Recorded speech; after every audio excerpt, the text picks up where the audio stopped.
where not just women are in danger, but all marginalized people, where being uniquely different right now might truly be considered a crime.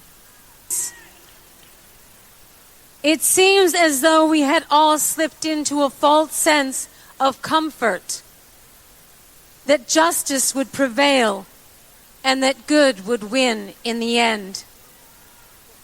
Well, good did not win this election, but good will win in the end. So what today means is that we are far from the end. Today marks the beginning of our story. The revolution starts here. The fight for the right to be free, to be who we are, to be equal. Let's march together through this darkness, and with each step, know that we are not afraid. That we are not alone. That we will not back down.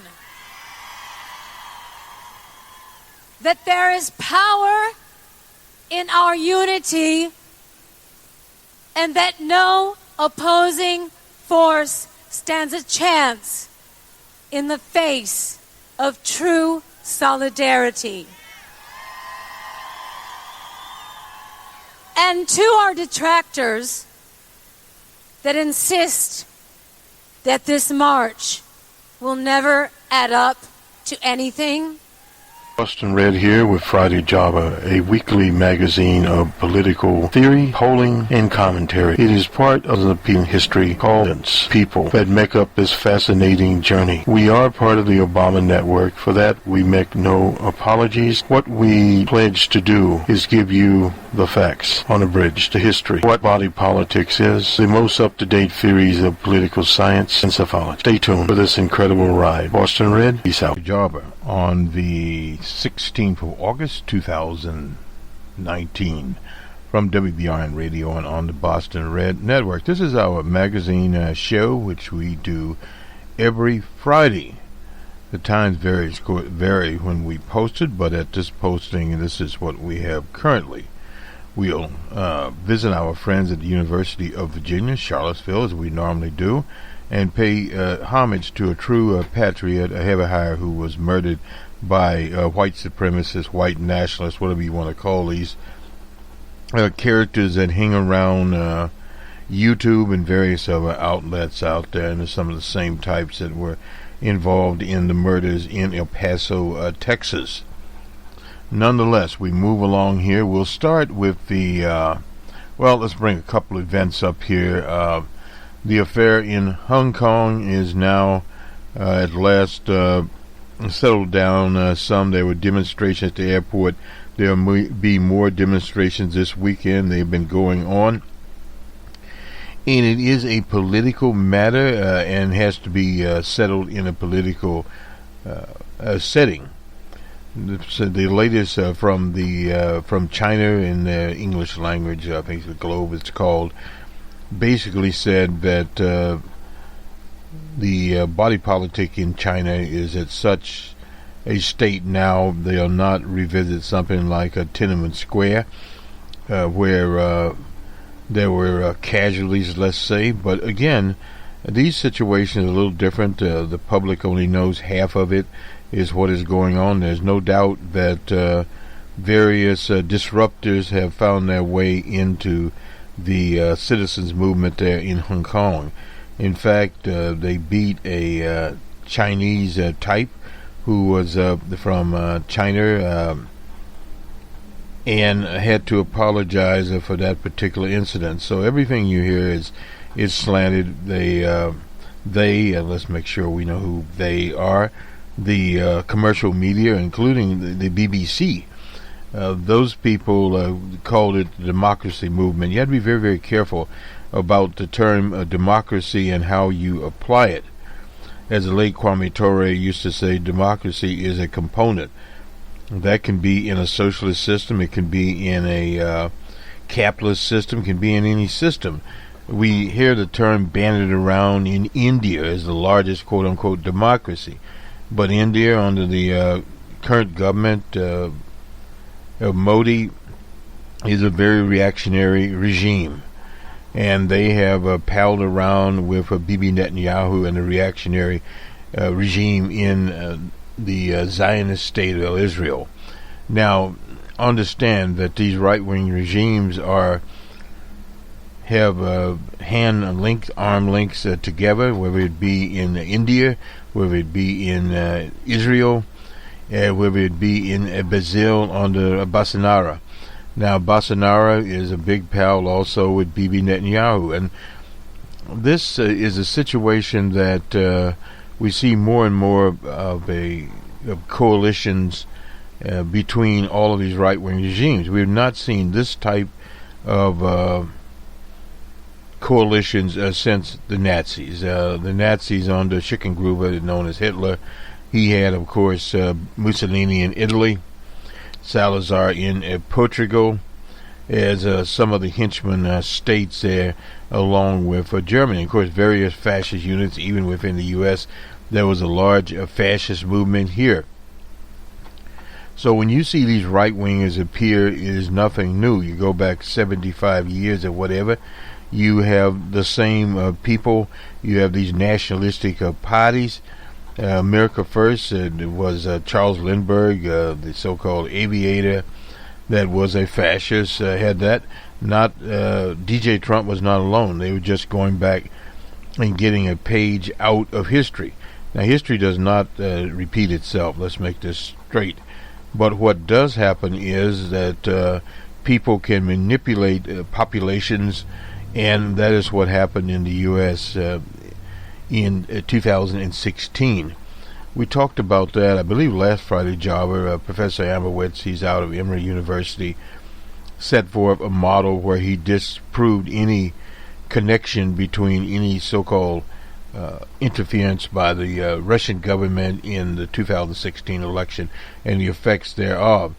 What happened there was, we'll just repeat a little bit of it, in Wisconsin, Michigan, and in Pennsylvania, DJ Trump won those states by less than 80,000 votes, between 60 and 80,000 votes, and he actually underperformed. He should have performed better than he did.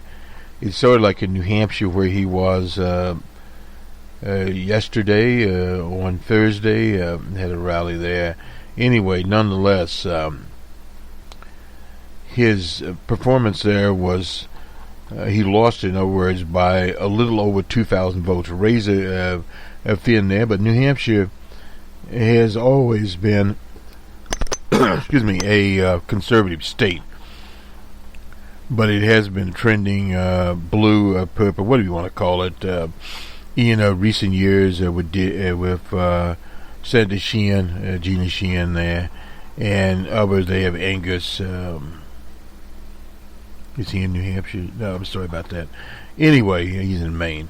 With the senators there and some of the leadership in the state of New Hampshire. But it is also known as a primary. And that is not with any credit to the Democratic Party, emphasizing what happens in New Hampshire, other than it's in New England. But it is not representative of either Connecticut or the Commonwealth. That is the Commonwealth of Massachusetts, the Bay State. So let's get that off of the plate and out of the way, brushing it aside. We have a number of productions we're working on now.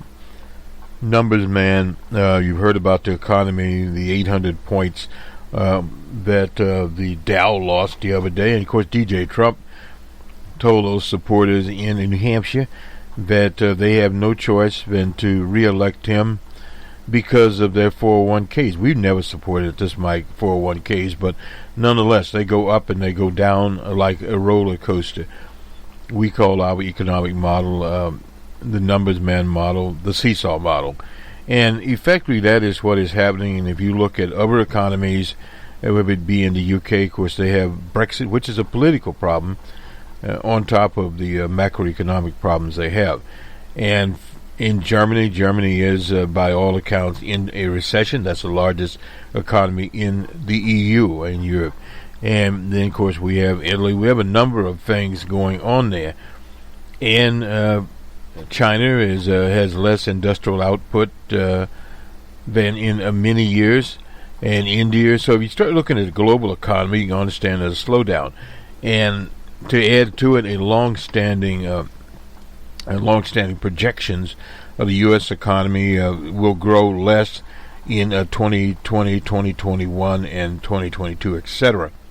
That's one reason we've started to work on the basic Ouija board model. That's our political model for 2024. We work usually 4 years ahead, and we'll go back and tweak the 2020 model a bit.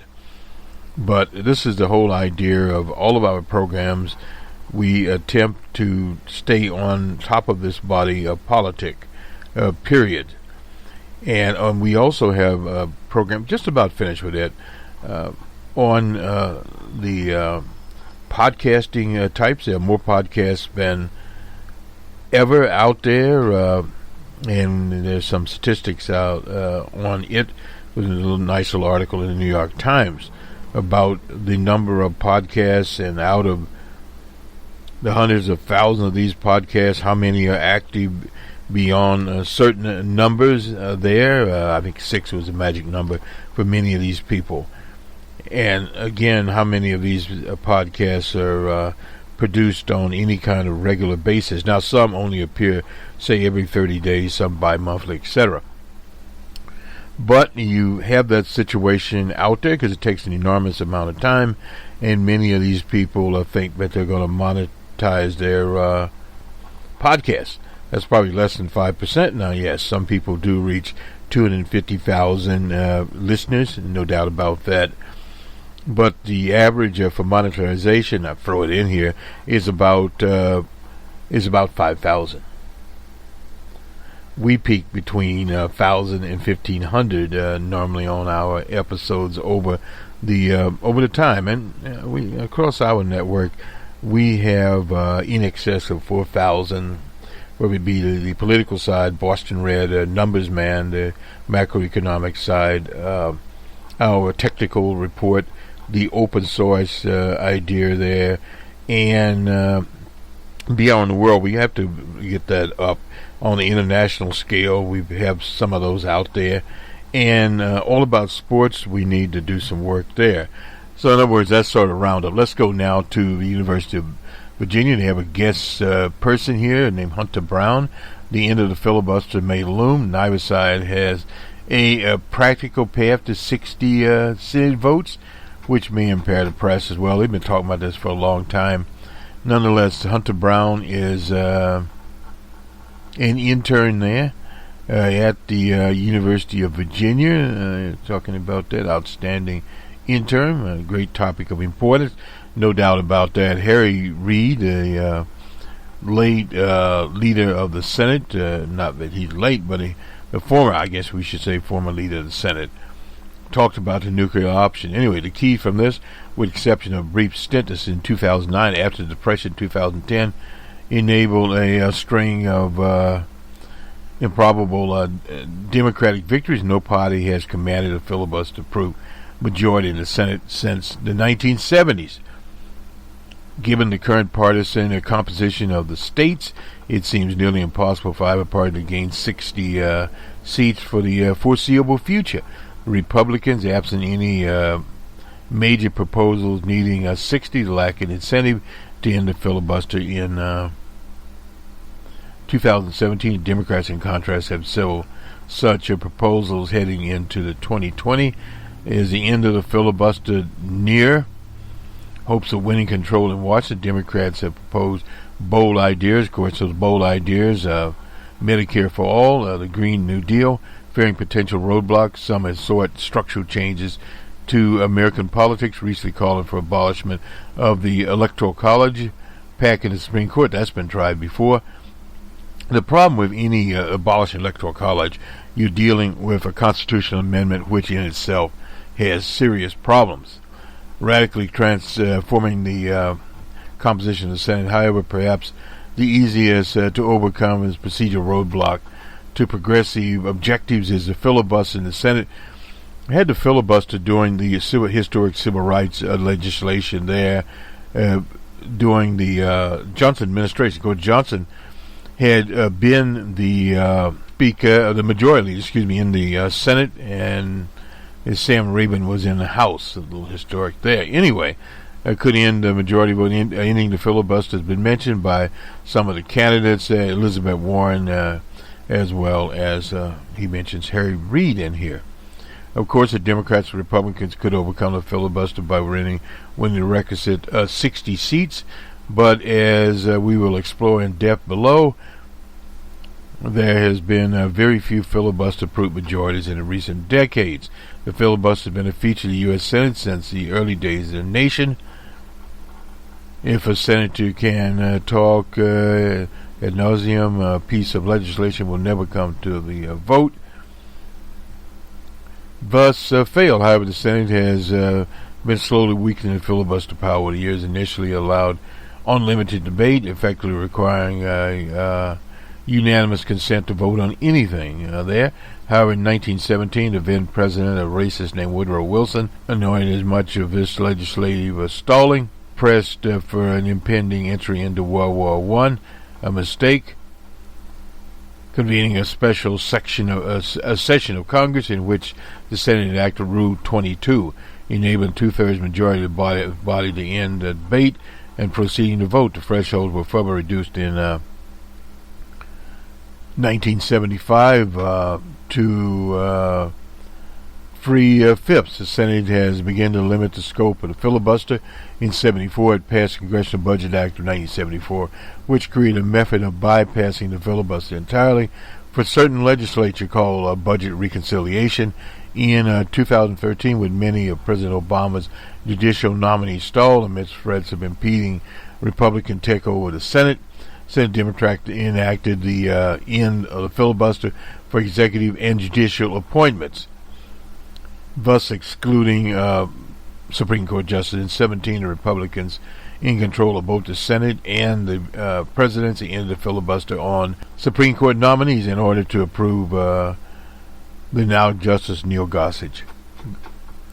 Ironically, while we take 60 votes to kill a filibuster, it only takes 51 to stop a filibuster forever, as it could be changed as part of Senate rules, which only require a majority every 2 years. It could increase, it has been increasingly rare in recent years for a single party to command the 60 votes. Democrats held 60 seats. That was in after the Depression, 2009-2010. And the razor-thin Senate race in Minnesota, that was Al Franken's. We covered that one. The Democrats held many seats they likely would have not had much of a chance to win today, including a seat in Arkansas. We pretty much forget about that. Branch Lincoln was down there. Montana, North Dakota, and West Virginia, as well as a seat apiece in Alaska, Indiana, Louisiana, Missouri, and Nebraska. Looking ahead, does the party have a reasonable path there? Well, we look at it, mixed groups of states. Dominant Democratic senators in 28. He's in regions here. Ruby red Republicans, 3 Democratic senators, 37 Republicans, 40 senators as a total. In the Rust Belt, we're talking about Arizona, etc. There's 1 Democratic senator out at the Sun Belt, 9 Republicans and 10 for a total swing Sun Belt. Bush to blue, there are 5 Democratic senators there, 1 Republican, that's 6. Moving Midwest, there's 7 Democrats, 5 Republicans, there's a total of 12. And non-aligned New England, there are 3 Democrats, 1 Republican, and 4 total here of Democratic senators at 47, Republicans at 53, That's a total of 100. Nice little chart goes along there, and what he says of the Midwest, the moving Midwest: Minnesota, Wisconsin, Iowa, and Michigan. Well, Ohio and Pennsylvania are not there, and the dominant states, that's pretty much the West Coast of Wisconsin, Oregon, and California. And the red states all along there: Idaho, Montana, and so forth, to Dakotas, Kansas, Utah, Oklahoma, Kentucky, Indiana, West Virginia, Tennessee, Arkansas, Louisiana, Mississippi, Alabama, and South Carolina. This is their chart here. Non-aligned New England, that's Maine, and I suppose New Hampshire. Some of the swing Sunbelt states, let's get my colors correct. They have North Carolina, Georgia, Florida, and Tennessee, and Arizona. So we'll leave that little map here. Excuse me. Since 2003, only 2 Republican senators have won an election in these states. Now, he's talking about New England. Scott Brown. Again, they talk about Martha Coatley, but it wasn't Martha Coatley's that caused the problem there. Nonetheless, there's Mark Kirk was in Illinois. He's long gone there, and we can forget him forever. And Scott Brown, he even moved to New Hampshire to try to get back in the race there. 3 senators they mentioned: Doug Jones, John Tester, and Joe Meacham. Well, Joe Meacham won re-election. And, of course, Jones in Alabama, they say he's on a shaky situation there. Incidentally, we had Fancy Farm in 2014 in Kentucky. Secretary of State Allison Lundgren Grimes, we have her at a Fancy Farm in 2018. And let's see, Greg Orman, who ran as an independent 2 years later, Evan Bayh in Indiana, then Jason Kinder, he was in Secretary of State time in Missouri. Came up short in 2018, the former governor there, Breezen, lost a highly publicized race by double digits. It was in Tennessee. In swing states, all these states, with possible exception of Florida, have been consistently moving to the left in year after year. Yeah, no doubt about that. But the key there is Texas. And in the 2020 midterm, saw competitive Senate elections in Arizona. Democrats came out in narrow victory there. But these narrow victories, I guess 6 years later, are different. And in Texas, under Beto O'Rourke. The Bush to blue states there were typically more Republican than the nation, but swing from red to blue in 2018. That was now number have flipped with Cory Gardner out in Colorado, the only Republican in this category. He'll have a hard race, no doubt, in 2012. They're talking about trying to get Hickenlooper into this situation. They mentioned Virginia there. There was Ed Gillespie. He's been around forever. He came up short, of course, against Mark Warner. And the moving Midwest, they call, has been shifting Republican since 10, after Barack Obama, of course, carried those states. And DJ Trump flipped all but Minnesota. His loss there was very narrow. Senate Democrats currently control 7 of the 5 states. And it depends on what you put in there, but still underperformed expectations in Michigan and Ohio. Well, Ohio is a state the Democratic Party has been in flux there. Barack Obama rebuilt the Democratic Party in Ohio, and of course he was able to win there. But it has had some historic problems in Ohio. Now we will at last consider Democrats' path to 60, starting by gifts. Seats in dominant Democrats blue to Bush to blue categories, 4 seats in Maine and New Hampshire for a total of 38. To get the remaining 22 Democrats, I would need to competitively sweep the Sun Belt and moving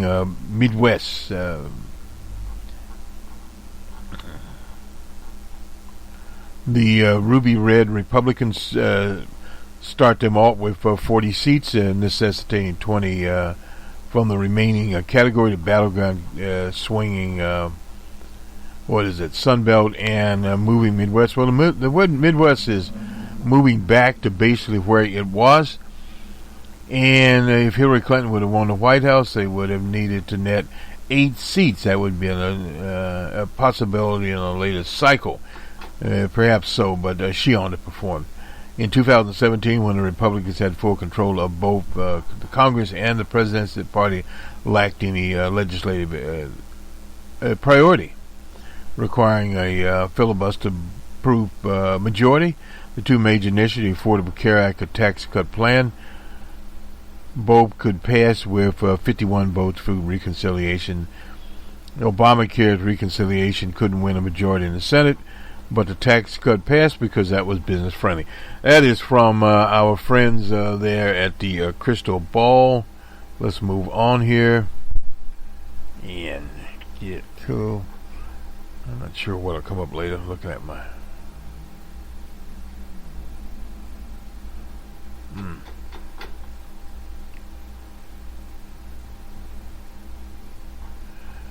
one other issue here, while we are here, is a situation with the Zionists there that would involve Rashida Tlaib from Detroit and Ilhan Omar from Minnesota. They are representatives. They were both scheduled this weekend to visit the Zionist state, Israel. Prime Minister Netanyahu decided they would be banned. Then the Israelis, on the so-called compassion move, allowed Rashida Tlaib to visit her 90-year-old grandmother, who is on the West Bank. So that was their so-called concession, but she's not supposed to talk about our international boycott against the Zionist state.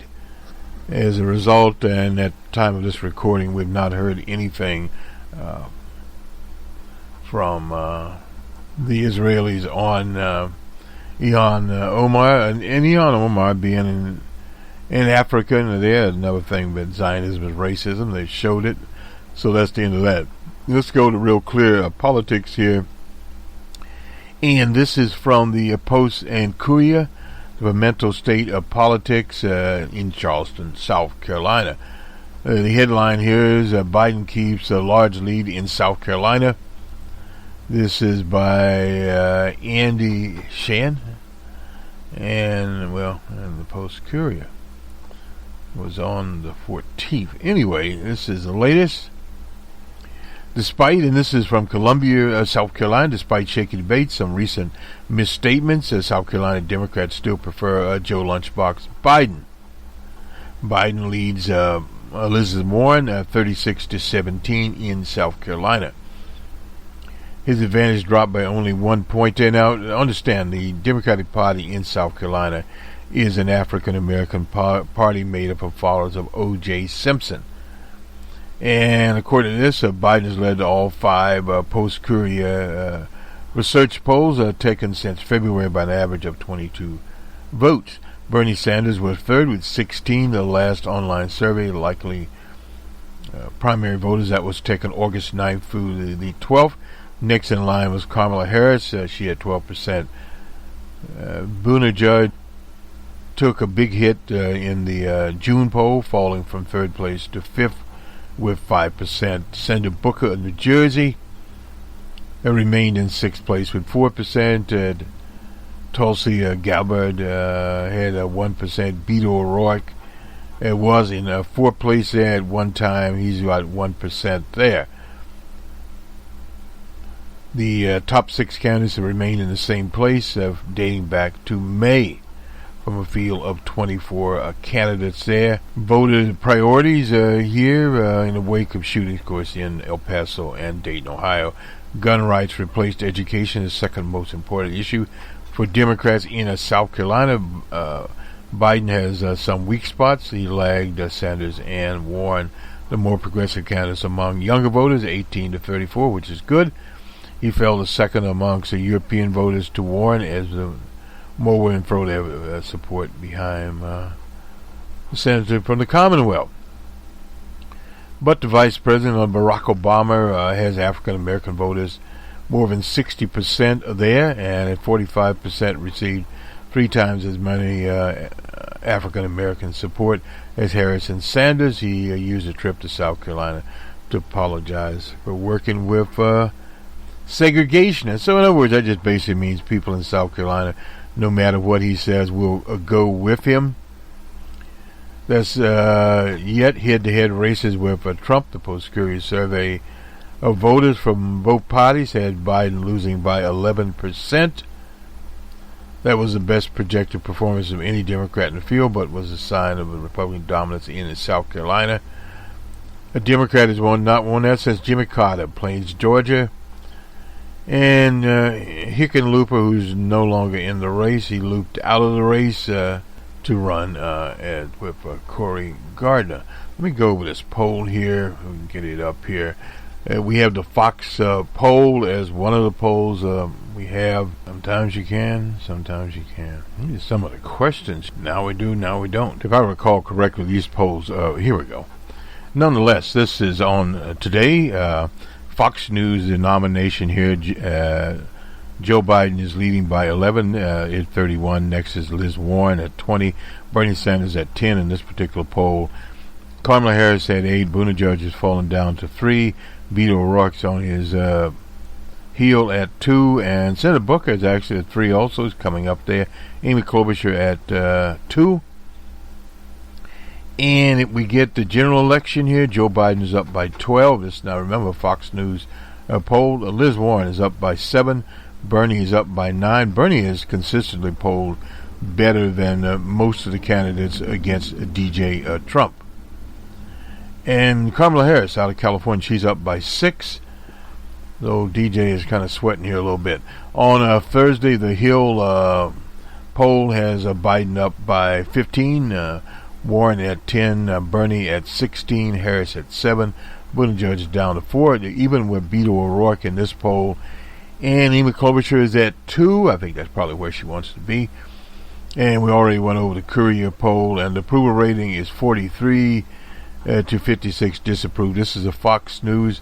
Only the Rasmussen poll has old DJ Trump at 46 and 53 there, and that's a Republican poll there. Now, if we get into, this is interesting here. I think we gave this before, perhaps not. This is on Wednesday, the 14th of August. This is for the Democratic nomination there. Biden is 3 points ahead. He is 23. Liz Warren's right on his heels at 20. Then Bernie Sanders at 16. Kamala Harris at 8. Buttigieg at 6. Beto O'Rourke's on his heels at 5. That's going to be a big fight going on there. And briefly, we'll give you some of the approval ratings. Politico at 42, YouGov, Economist at 44, the Reuters poll at 43. So he's basically in the 43s here. And the congressional approval rating, got a fairly decent one from wait a minute here, at 28 and 62. They are never very good there. And let's see what we have. Generic ballot. From Politico, Democrats up by 6. From YouGov, Economist, Democrats up by 10. Don't pay much attention to those at this particular time. Let me look at our time here. Okay, we're not doing badly today. Let's run along here like we have some sense. GM, that's General Electric shares plunge after report of alleged rigged the books. A big of an Enron. Well, the same guy brought that off. Whistleblower who sounded the alarms on Bernie Madoff contends the conglomerate is shielding $38 billion in losses. This is from the Washington Post. Now, this is Harry Markolosis alleged about alerted, regulators to Bernie Madoff published a report on Wednesday. We'll have the report on Numbers Man Bad said GM's accounting irregularities added up to $38 billion. The investigator who collaborated with hedge funds that wasn't named said GE understated its costs and liabilities, misled investors. The research was first reported by the Wall Street Journal. And of course, GE denies that, but the stock fell 11% to $8.01. Stocks traded $12 a year ago and $30 at the start of. You see where they're going, south in a hurry. And further south now. Anyway, so much for that. We'll keep that in mind. A reboot by Beto O'Rourke. It seems to be working. Beto restarts his presidential campaign a number of times with a bleak verdict on a nation filled with too many guns. Seems to be working right now. Restarted his campaign nearly 2 weeks after a mass shooting that was in El Paso with too many guns. He blamed DJ Trump, described the commander-in-chief who encouraged gun violence so openly, speaks in racist terms, so openly favors one race, one religion, one kind of people in this country over others, and is resignating.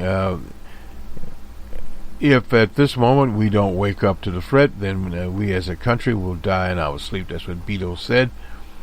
In El Paso, Texas, the response to this has been that each of us must make a commitment to see clearly, to speak honestly, and to act decisively in a moment of truth, and see more clearly than ever.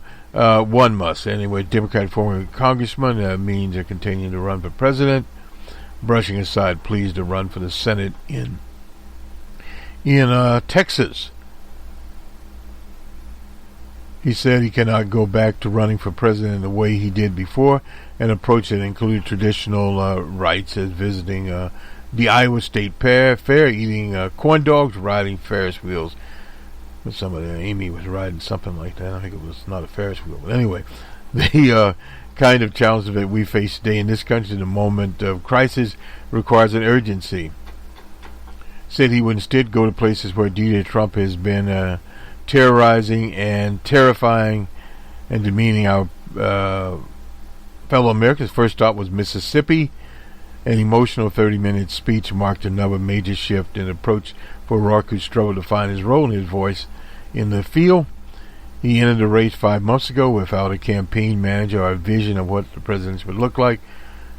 O'Rourke was enthusiastic, energetic candidate with an optimistic message, who would jump onto coffee shop counter tables. We saw him do that. O'Rourke has struggled to clearly explain to voters why he would be a better president than many of the others. Push for Pacifics a month ago, O'Rourke told voters that climate change was on his North Star issue, and only pivoted to a few weeks later instead of hyper-focus on immigration.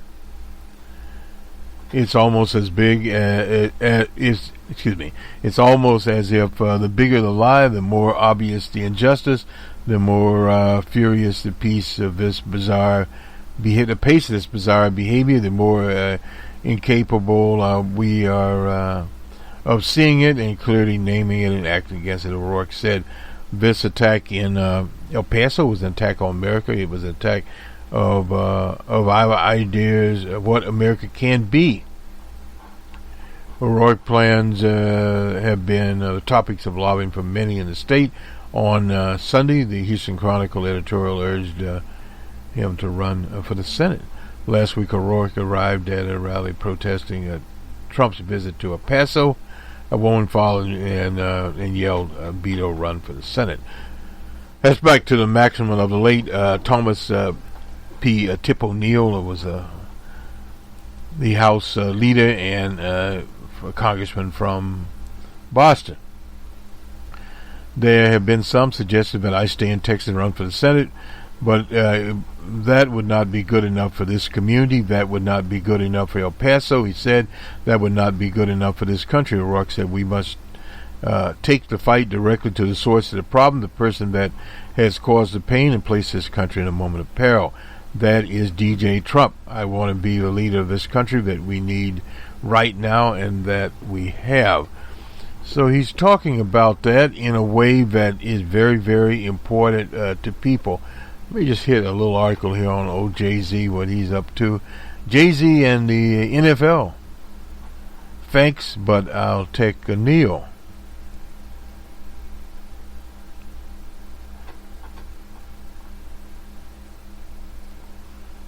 The this was on the 15th. F.R. Munford, Nina Munford, anyway, announced that Rock Nation would be the league's official live music entertainment strategy. The Rock Boys will assist them in selecting performers for events throughout the season, including the Super Bowl. This sounds like a wise business decision for both parties and greater building opportunities. Rock Nation's anyone else. And as a Jay-Z fan, I'm proud that he successfully evolved from a hip-hop artist to a billionaire hip-hop artist. I'm proud. I'm also proud Chicago Bears fan. I'm not sure how many of those. This is not partisanship. It's quite religion-based. Some in history. First in some history in 2016. Colin Kaepernick remained seated during a national anthem. He not because he wanted to disrespect the military of veterans, but because he wanted to immediately protest police brutality. The 49ers would wind up with a dismal record, winning only 2 games. That was in 2016-2017. Kaepernick was more impressive, throwing for 2,241 yards and completing 59.2% of his passes, finishing with a quarterback rating of 90.7. In March of 2007, he opted out of his contract, became a free agent available to any team in need of a quarterback. In 2017, at the same time, deadly shooting in Charlottesville. In September, Jay-Z dedicated his song, The Story of O.J., to Kaepernick while performing in New York. Kaepernick filed agreements with the NFL, accusing 32 teams of collusion. There, Jay-Z won a Kaepernick jersey while performing on Saturday Night Live. In January of 2018, Jay-Z called Kaepernick an iconic figure and said he would 100% advise his own athletes at Rock Nation Sports to conduct similar protests. It wasn't until February of 2019 that the NFL reached a settlement with Kaepernick, and the Carolina Panthers, Eric Reid's Kaepernick's former teammate and former protester, over their claims of collusion. The terms of settlement were sealed, but it has been reported that Kaepernick and Reid received less than $10 million total. By then, Kaepernick had become the centerpiece of Nike's 30-year anniversary. Just Do It campaign, losing audience. The NFL needed help and validation. It has now received both JH and ONVA's himself. I'm not here to knock the hustle. Jay-Z already told us I'm not a businessman. I am a businessman.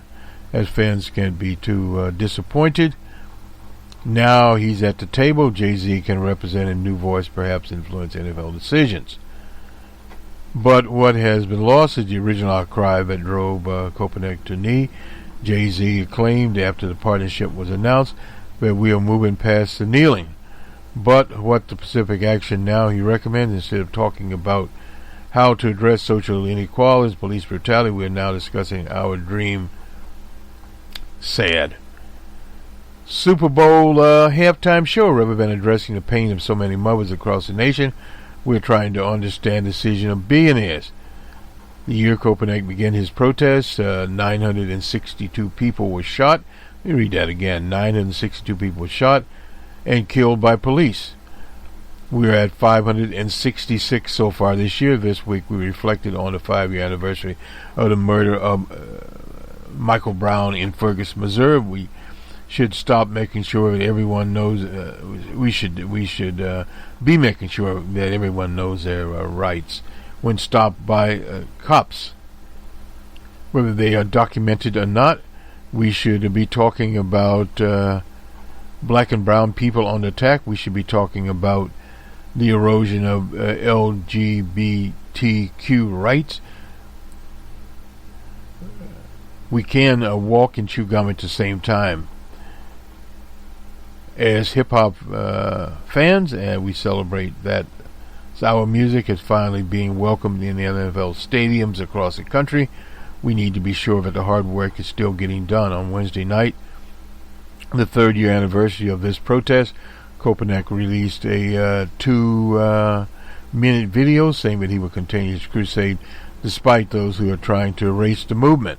I hope he and others will continue to hold the NFL accountable. We all know that the Super Bowl needs Jay-Z more than he needs it. But let's not forget why we still take a knee.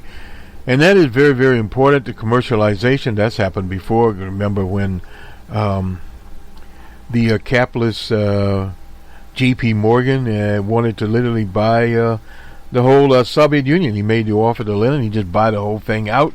They have been sellouts all along. No doubt Jay-Z will make millions and millions and more dollars. The so-called hip-hop artists will be able to celebrate at the perform, I should say, at the Super Bowl and other major events. But what will actually happen? Very little. Now, there will be some social justice grants to select organizations. There's no doubt about that with the NFL.